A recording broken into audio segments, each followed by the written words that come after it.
नमस्कार मंडळी, कशा आहात सगळे? सगळा मजेत ना? तर मंडळींनो, आज ना रविवार होतो आणि रविवारचा मी विचार केलेला आहे की काहीतरी स्पेशल बनवायचा. म्हणून खूप दिवसापासून इच्छा होती की सँडविच बनवायचा. म्हणूनच ना या सँडविच बनवूसाठी ठेवलंय. आणि आदल्या दिवशीची ना वाटाण्याची भाजी होती, हिरव्या वाटाण्याची, ती गरम करून घेतले कारण जरा जास्तच बनवलेली होती. आणि त्याचा व्लॉग पण ना मी शेअर केलेलो असा. तर वरसून बघा, ह्या असा गळता असा थेंब थेंब ह्या ना वरसून ना पाणी गळता असा. आणि पूर्ण रूम ना अशी ना ओली ओली चिंब होता, त्याच्यामुळे पायात पण माझ्या त्रास होता आणि वाचा तो त्रास जरा चालवलेलो असा माझं. तर ह्या असं पूर्ण बघा सगळ्याभर पाणी पाणी झाला. हे का जरा इग्नोर केलंय आणि म्हटलं आता आपल्या सँडविचच्या तयारीक लागूया. मी का असा भारीचा सँडविच बनवित नाही किंवा ग्रिल बिल करत नाही, माझ्याकडे तेवढा काय सामग्री उपलब्ध पण नाही. आणि दुसरी गोष्ट म्हणजे एवढी काय भांडी पण नाही माझ्याजवळ. आमच्याकडे दोघांकडे जेवढी भांडी आहेत ना त्यात आम्ही काय ना काहीतरी करूचा प्रयत्न करतो. आणि आमका असं वाटतं की तुम्ही आमचा बघून पण काय ना काहीतरी करू खयास, किंवा जी एकटी पोरगी रवतात ना त्यांना जरा मोटिवेशन मिळत ना, म्हणून तर आम्ही दोघा जण रवतो. तर तुमका माहिती नसत तर सांगते. आणि आमच्या आईनंच आमच्या घराकडून जेवढी काही भांडी तिची होती ना ती पाठवलेली होती. सोबत आम्ही नवीन हे कायच घेतला नाही, सगळा माझ्या आईचाच असा. त्यामुळे जेवढा काय असा ना तेवढाच आम्ही निभावून देतो. तर सँडविच बनवूचा होता आणि सोबतच खाली जाऊन ना दूध घेऊन इलंय, कारण दही तर सँडविचला हव्या होता. आणि मी दही आधीच आणून ठेवू शकत नाही कारण घरात फ्रीज नाही ना, म्हणून. त्यामुळे दूध आणि दही घेऊन इलंय, दूध तापत ठेवलंय आणि लागलंय सँडविचची तयारी. सँडविचची बाकी ना कापाकापी सगळी झालेली होती, म्हणजे जी काय आपण काकडी कापून घेतलंय, बटाटे उकडून घेतलेली होती, त्याच्यानंतर कांदा आणि टोमॅटो कापून वगैरे घेतलंय, तयारी केलंय. एका डिशमध्ये ना मसालो आपलो मालवणी, त्याच्यानंतर मीठ आणि चॅट मसालो काढून ठेवलंय. आणि अशा प्रकारे मी बनवू घेतलेली होती. आमका काही जास्त लागत नाही, दोन दोन असे पाव म्हणजे ते ब्रेड असत ते घेतलं ना की आमचा काम झाला. ह्यो सँडविच माझ्या बहिणीक एकट्याक बस होता, त्यामुळे आधी तेका म्हटलं आहे त्याचा पोटोबा करून देऊया, त्याची भूक भागवूया. कारण ना घराकडे असला ना काही नुसता भूक भूक करत असताना. खरं सांगू मंडळींनू, तर माका ना असं लयच आवडता की रविवारचा किंवा जेव्हा दिवशी सुट्टी आहे ना त्या दिवशी काहीतरी स्पेशल बनवू. कारण ना एक मूड पण चांगलं होता स्पेशल काहीतरी बनवूचं असत तर. कारण मला किचनमध्ये जावकत लय आवडता, पण स्पेशल बनवूसाठी हा तेच तेच रोजचा करू नाही बाबा, मला खूपच कंटाळू येतात. त्यामुळे एका साईडला सँडविच ठेवलंय, दुसऱ्या साईडला आपलं दूध गरम होत होता आणि सँडविच कापून घेतलंय आणि त्यानंतर माझ्या बहिणीకి नेऊन दिले. आता म्हटलं त्यांना खाऊन घेऊन दे आणि तोपर्यंत माझा सँडविच बनवून मी पण म्हटलं आता पोटोबा करून घेते. सँडविच वगैरे आम्ही खाल्लं दोघांनी. त्याच्यानंतर आमका पुन्हा दुपारी भूक लागली, म्हणून मी आधीच ठरवला होता की आदल्या दिवशीच ना मी वाटाण्याची भाजी जरा जास्तच केलेला होता. खरं सांगू तर जास्त नाही, वाटाणे जास्त झालेले. मग म्हटलं आता झालेच असं तर भाजी करून टाकूया 2 टायमाची.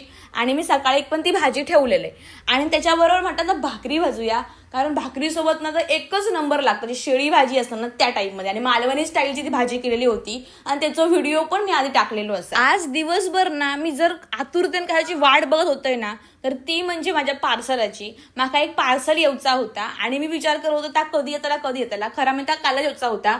फोन पण माका इलेलो, पण त्या पार्सलवाल्याने त्या मला हाणून दिल्या नाही. ते का असं खूप असं जड वाटत होता, पण त्या खरंच जड नव्हता जास्त. म्हणजे माका पण वाटला होता की खूप जड असताना, पण त्या जड नव्हता, खूप असा हलक्या फुलक्या होता. जास्त पण नाही पण होता, जरा मोठा होता फक्त आकारानंच.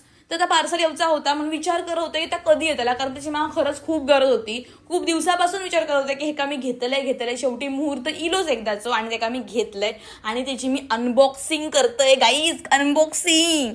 तर मग एवढा भारी वाटतं ना की मी माझ्या पैशाने काहीतरी विकत घेते. आणि त्या टायमिंगला काहीतरी प्रगतीसाठी घेतलं जातं काहीतरी. माका ना सध्या मी मेकअपचे व्हिडिओ शूट करते आणि त्या टायमिंगला ना लाईटिंग व्यवस्थित नाही, कारण मी रात्रीचे व्हिडिओ शूट करते आणि रात्रीच्या टायमिंगला लाईट व्यवस्थित भेटत नाही. जी जेव्हा दिवसाची शूट करतात ना त्यांना सगळं व्यवस्थित होऊन जातं. मग मोबाईल तुमचं चांगलं असांदे नसांदे, पण तुमका लाईटिंग जर चांगलं नसत ना तर तुमचा काहीच उपयोग नाही.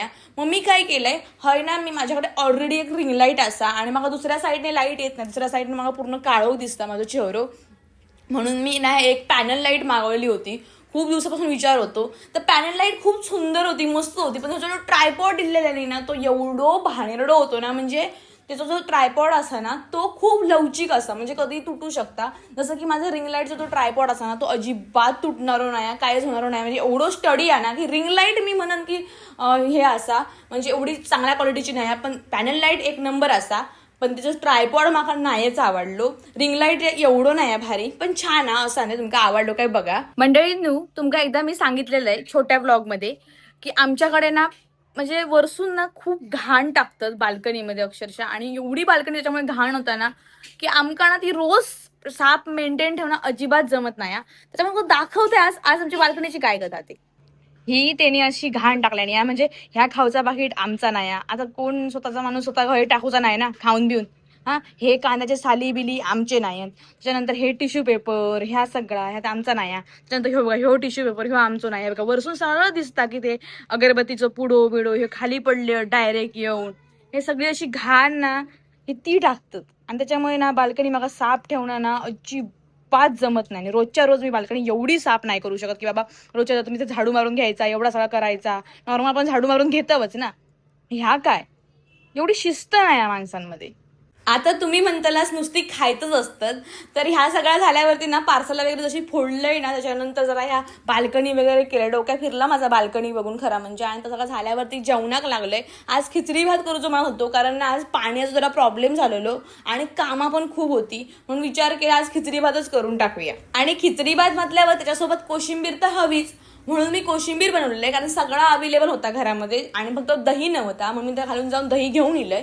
बाकी सगळं अवेलेबल होता कारण सँडविचसाठी ऑलरेडी आणलेलाच होता सगळा सामान, त्यामुळे सगळा होता. तर सगळ्याचे मस्त कोशिंबीर बनवून घेतलंय. तोपर्यंत बहिणींना एका साईडला जेवण घेऊ सुरुवात केल्या आणि आम्ही जेवूक बसलो. जर मंडळींनी तुमचा ब्लॉग आवडलो असं बघूचे असते ना असेच ब्लॉग तर नक्की सबस्क्राईब करा आणि बाय. उद्या भेटाया, उद्या म्हणजे पुढच्या व्हिडिओत भेटाया. बाय.